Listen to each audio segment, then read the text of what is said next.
নমস্কাৰ মই আকৌ আত্মসহায়ক গোটৰ সদস্যসকলৰ কাৰণে এটা সুখৰ বতৰা লৈ আহিছো। এই বতৰাটো হ'ল যদি আপোনালোকে এতিয়াও মুখ্যমন্ত্ৰীৰ আত্মনিৰ্ভৰশীল অসমৰ যি আঁচনিৰ ফৰ্ম ফিলআপ চলি আছে ইয়াৰ শেষৰ তাৰিখটো আপুনি গম পায়নে? যদি গম নাপায় তেতিয়াহ'লে জানি লওক।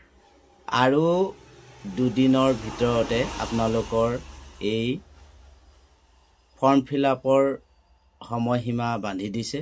গতিকে যদি আপুনি এতিয়াও সেই ফৰ্ম ফিলআপ কৰা নাই তেতিয়াহ'লে ততাতৈয়াকৈ গৈ আপুনি ফৰ্ম ফিলআপ কৰি লওক। এই সোণালী সুযোগ নেহেৰুৱাব। মাত্ৰ 10-15 মিনিট সময়ৰ কাৰণে আপোনাৰ এই সোণালী সুযোগ নেহেৰুৱাব।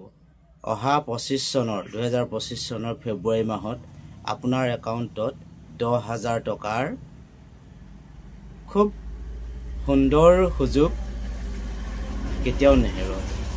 10,000 টকাৰ যি সোণালী সুযোগ আপোনালোকে এই সুযোগৰ পৰা কেতিয়াও বঞ্চিত নহ'ব যদি আপুনি এই কামটো কৰি থয়। কোনটো কাম?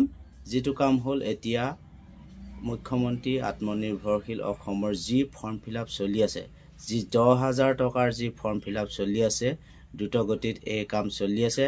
আপুনি পথাৰৰ সোণালী ধান এৰি হ'লেও 10-15 মিনিট সময়ৰ কাৰণে আপুনি সেইখিনি ঘৰৰ কাম ত্যাগ কৰি হ'লেও আহি আপোনাৰ ফৰ্ম জমা দিয়ক।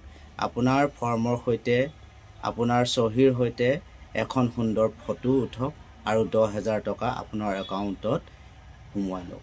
গতিকে এইখিনিকে আপোনাক ক'লোঁ, এলাহ নকৰিব।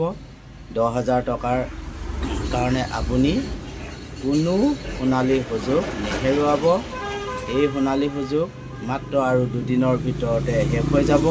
গতিকে আপুনি পলম নকৰি অতি সোনকালে আহি ওচৰৰ কেন্দ্ৰত, ওচৰৰ পঞ্চায়তত ফৰ্মৰ সৈতে ফটো উঠক আৰু 10,000 টকা নিজৰ একাউণ্টত লৈ লওক। ধন্যবাদ। ইয়াকে ক'লোঁ।